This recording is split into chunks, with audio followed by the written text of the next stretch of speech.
In this tutorial, the Student Profile Dashboard will be reviewed.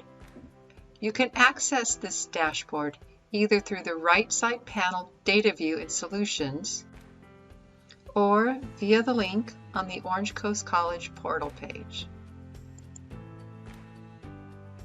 Now that you've navigated to the Student Profile Dashboard, let's take a look at the Compare to College tab. Like the overall profile page, there are filters on the left. If you select a filter on the overall profile page, it will still be active on the Compare to College page, so be sure to check the filters to make sure it's showing the data that you want to view. I'm going to select Health Education again. Now we see the students in the health education courses compared to the overall college. The department bars are blue and the college is represented with orange bars.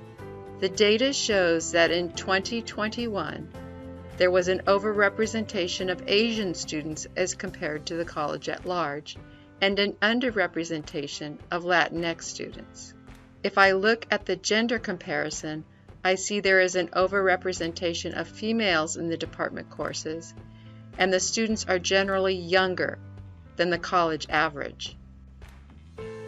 For departments interested in viewing the comparison as an average of the last 4 years, simply deselect the 2021 and all 4 years will display in the aggregate.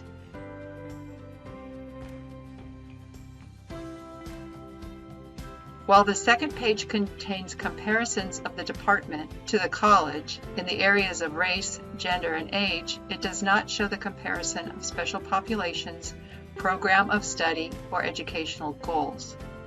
However, you can view these comparisons by viewing the college-wide data, then selecting a PRU or department and noting the changes in data. For example, the college-wide percentage of economically disadvantaged students is 41.3. When I select Health Education, the number changes to 52.1.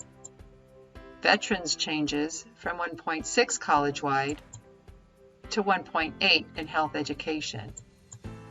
And DSPS changes from 4.4 college-wide to 4.9 in Health Education. The same procedure can be used to view comparisons in program of study, student type, and educational goal. This concludes our tutorial. If you have any additional questions, please contact your program review coordinator.